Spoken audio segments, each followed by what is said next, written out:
한덕수 국무총리 후보자 지명에 이어서 윤석열 정부 초대 내각 인선이 속도를 내고 있습니다. 인사청문 일정을 고려해 적어도 다음 주까지는 구성을 마무리 짓겠다는 방침인데요. 지금은 여소야대 정국이죠. 민주당은 철저한 송곳 검증을 예고하고 있습니다. 관련 소식을 신혜원 체커가 정리했습니다. 네, 가정의 시작을 알리는 코너 뉴스픽 5입니다. 자, 오늘 준비한 소식은요. 첫 총리의 첫 출근, 그리고 일하는 인수위, 법카 압수수색, 쏟아지는 말폭탄, 마지막 12시입니다. 네, 새 정부의 초대 총리 지명자, 예상대로 한덕수 전 국무총리였습니다. 노무현 정부의 마지막 총리에서 윤석열 정부의 첫 번째 총리가 될 전망이죠. 윤 당선인이 직접 소개했습니다. 정파와 무관하게 오로지 실력과 전문성을 인정받아 국정의 핵심 보직을 두루 역임하신 분입니다. 경제, 통상, 외교 분야에서 풍부한 경륜을 쌓은 분입니다. 네, YX부터 MB까지 정권을 가리지 않고 등용됐습니다. 노무현 정부에선 경제부총리와 국무총리를 지내면서 한미 FTA 이끌었고요. 이명박 정부에선 주미대사 지냈습니다. 윤 당선인은 한 후보자를 경제와 안보가 하나가 된 경제 안보 시대를 대비할 적임자라고 설명합니다. 뭐 얘기 가끔 하죠. 오바마 대통령이랑 얘기를 좀 자주 하셨나 봅니다. FTA 통과시키느라고 대통령도 아주 고생을 많이 했거든요. 오바마 대통령도. 일종의 동료의식 같은 것도 좀 있고. 네, 한 후보자 앞에는 돌아온 올드보이라는 수식어가 붙습니다. 하지만 새 정부에 임하는 열정만큼은 전혀 올드하지 않아 보이는데요. 10분 넘게 마이크를 잡고 4대 국정 운영 주요 과제를 직접 하나하나 짚어내려갔습니다. 강대국 간의 새로운 이런 지정학적 경쟁, 전략적 경쟁은 우리에게 큰 위협을 주고 있습니다. 첫째는 이런 국익 외교, 그리고 강한 국방의 자각력을 해야 된다. 두 번째는 재정의 건전성입니다. 이것이 없으면 대외적인 신뢰, 그리고 우리나라의 중장기적인 그런 안정, 이런 것을 기하기 어렵다. 자, 이제 곧 청문회의 시간입니다. 오늘 아침 인사청문회 준비단 사무실로 첫 출근을 했습니다. 한 후보자의 청문회 통과는 윤석열 정부 출범의 첫 단추가 될 전망입니다. 우리 인사청문회 활동이 잘 진행될 수 있도록 성실하게 준비를 하도록 그렇게 하겠습니다. 네, 제가 이 15년 전, 그러니까 노무현 정부 총리 청문회 당시 기사를 좀 찾아봤는데요.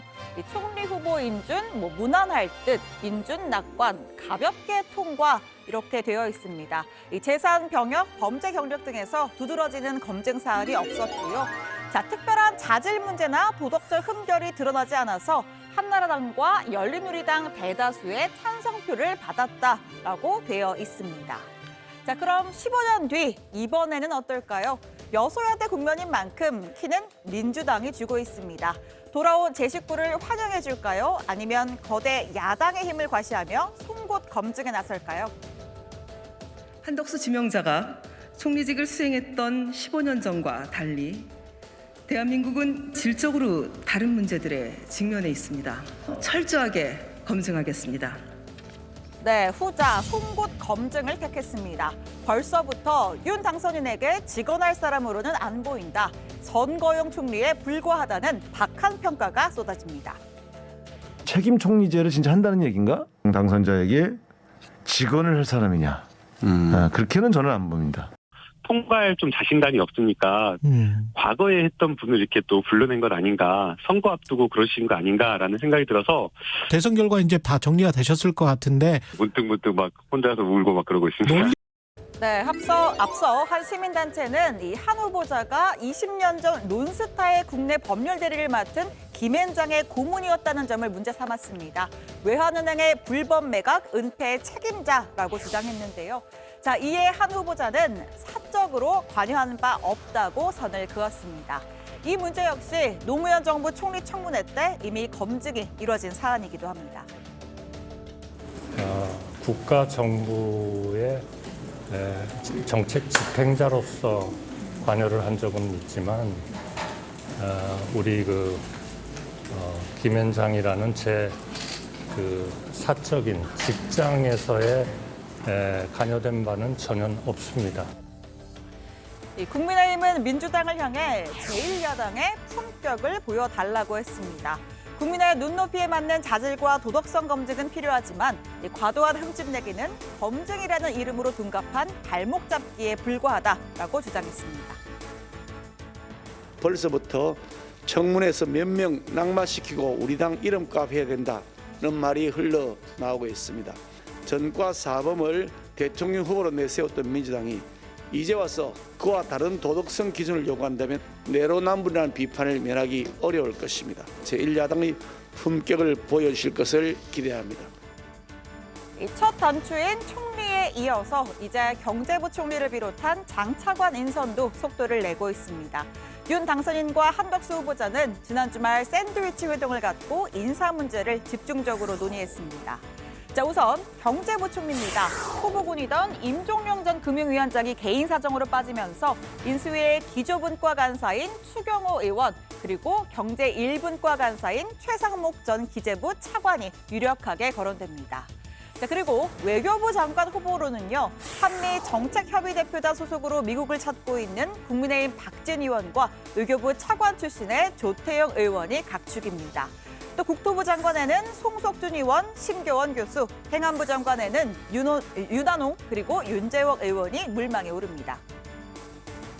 저희가 인사청문을 요청하게 되면 3주 정도 또 국회에서 논의하는 과정이 필요하기 때문에 적어도 다음 주 이내에는 전체적인 내각에 대한 발표와 그리고 구상을 설명드려야 하지 않을까. 자, 두 번째 픽입니다. 일하는 인수위입니다. 회사 생활하면서 제일 말이 많은 날은 언제일까요? 월급날 아니면 국장이 소고기 사주시는 날? 네, 둘 다 틀린 건 아니지만 역시 제일 시끄러운 날은 누가 승진했고 누가 발령났대 인사나는 날일 겁니다. 자, 방금 보셨듯이요. 차기 내각 후보군 중 절반 이상이 현재 인수위 소속입니다. 회사로 치면 인사철인 겁니다. 초기에는 일에 집중하면서 사무실이 붐빈다고 합니다. 몇 주 지나 총리, 장관 지명자들이 발표되기 시작하면 누구에게 줄을 대야 하는지 서로 정보 교환하느라 옥상이 붐빈다고 합니다.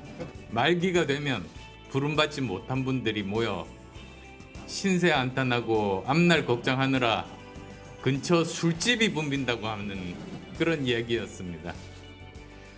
네, 안철수 인수위원장이 내각 인선을 앞두고 인수위 기강 잡기에 나섰습니다. 인수위원들끼리 자리 경쟁하지 말아라. 인수위는 청와대로 가는 징검다리가 아니다. 쓴소리를 한 겁니다. 인수위는 정부 인사 발표가 날 때마다 흔들려서는 안 됩니다. 최선을 다하는 분이 꼭 바로 지금은 아니더라도 결국은 큰 일을 맡게 된다는 평범한 진리 명심하시고 마지막 날까지 함께 최선을 다하시기를. 자, 그리하여 인수위의 시계는 오늘도 바쁘게 돌아갔습니다. 회의의 연속인데요. 자, 오전에는 위원장 주재로 회의를 열고 분과별로 선정한 1차 국정과제 초안을 공유했는데 코로나 방역과 자영업자 손실보상, 부동산, 탈원전 정상화, 원자재 수급까지 다양한 분야를 총망라했습니다. 자, 이어서 국민들로부터 각종 정책 제안을 받는 국민제안센터 현판식도 열었습니다.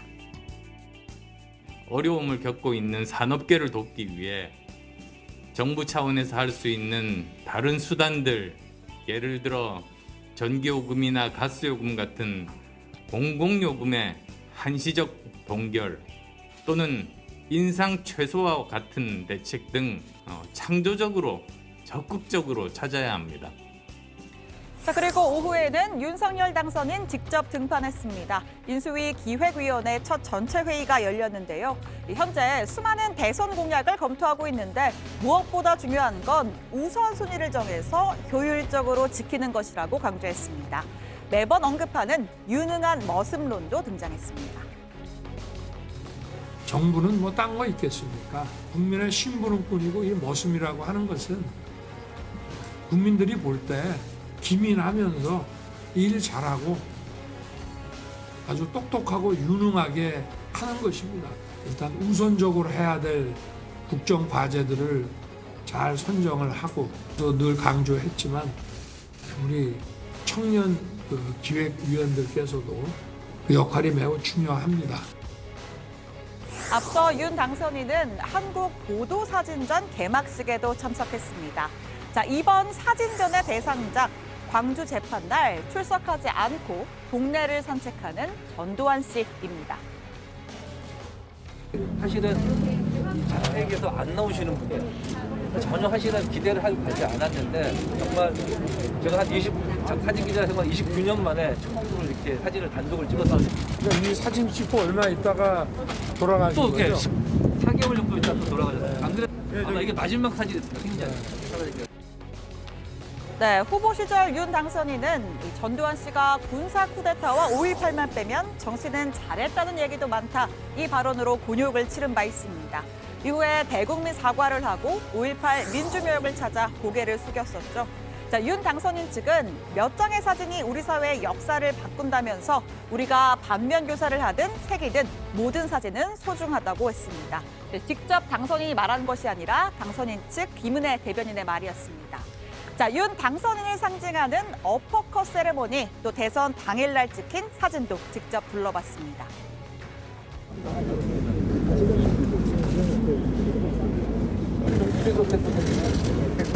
저는 너무 제 돋보이 맞으니까 살짝 했어요. 네, 세 번째 픽 가겠습니다. 법카 압수수색입니다.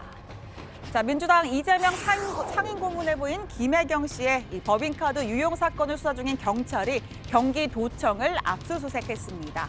비서실과 총무과 등 법인카드를 관리하고 예산을 집행하고 또 직접 사용한 부서들이 대상인데요. 내가 그 카드팡 했을 때 그게 20만 원 넘은 적이 없어, 그 집에서. 안심은 비싸니까 등심으로 한 10인분 하면 얼마인지 한번 물어봐. 기름 제일 없는 쪽으로. 가격이 근데 12만 원 넘는다고 하면 그래도 시켜요? 아니면 어떻게 할까요? 12만 원치 잘라달라 그래봐. 이 선거를 앞두고 논란이 커지자 김혜경 씨는 직접 사과 기자회견을 열었습니다. 이 전직 공무원 배 씨와 오랜 인연으로 도움을 받았다면서도 직접 지시한 바는 없다고 선을 그었습니다. 법인카드 유용 부분을 포함해서 어떤 사실관계를 사과하시는 건지 좀 설명을 부탁드립니다.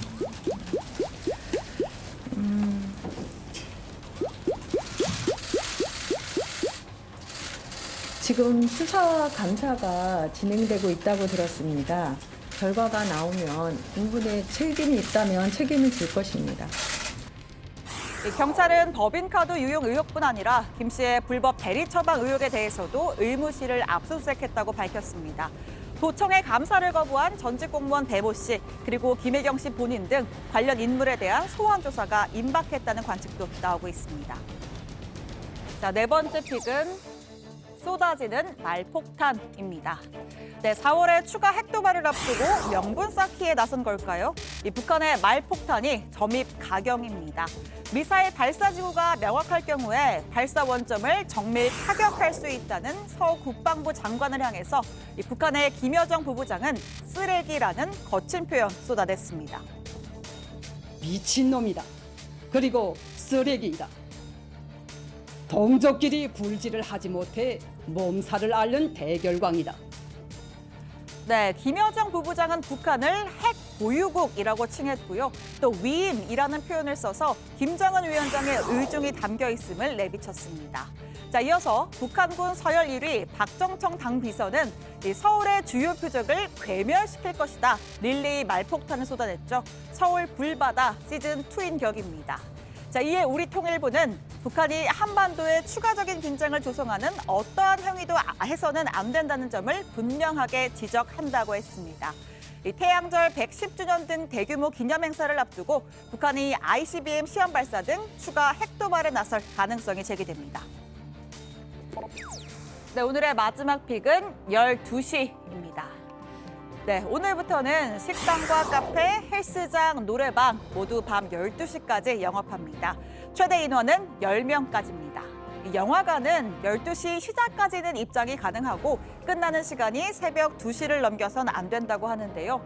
하도 자주 바뀌는 데다가 시설마다 제각각이라서 조금 헷갈리는 면도 있는 것 같습니다. 기본 수칙은 철저히 지키되 2주간은 신데렐라로 산다로 기억하시면 되겠습니다.